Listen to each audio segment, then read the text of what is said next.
Magandang buhay mga suki! So ayan, for today's video, ang inyong tindera ay for the go. Siyempre po mga kainday, bilang isang tindera, obligasyon din po natin na punasan itong ating mga paninda at bisitahin po sila. Lalo na po dito sa area ng mga medicines. Ayan, so checking po tayo. Lalo na po sa mga dates kung kailan po sila mag-expire. Siyempre po, kailangan po nating pangalagaan ang kaligtasan ng ating mamimili. Lalo na po sa usaping pangkalusugan. Siyempre napaka-importante po na mabisita po natin ang mga gamot. Siyempre inumin po ito ng ating mga customer para sa kanilang kagalingan. Para din po manatiling ligtas. So ayan, lagi po natin i-check ang mga dates nitong ating mga gamot. So ayan, for the go ang inyong Inday Miles. Ito po ang ating everyday routine at talaga naman ang paglilinis ng tindahan. Ay syempre, hindi po natin yan kakalimutan kahit marami pa tayong ginagawa. Syempre, isingit-singit po natin ang paglilinis naman dito. Na yun, ang pangangalaga nga po sa isang tindahan guys, kahit ikaw ay tindera, syempre pag malasakit po yan, kahit ikaw ay hindi ang may-ari, syempre po guys, isa po itong paraan ng pagmamalasakit at pagmamahal sa ating mga gawain o di kaya isang trabaho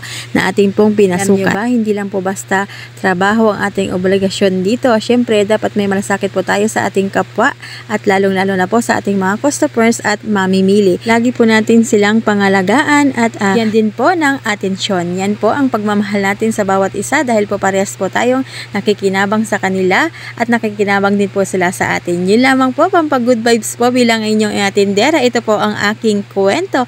I-share ko lang po sa inyo. So guys, hanggang dito lang po ang ating kwento sa simpleng buhay for today's video for my mini vlog. Ika nga ayan. Thank you for watching guys. Maraming salamat din po guys sa palagi niyong pagsuporta sa inyong Inday Mila, ang inyong magandang tindera ay for the go.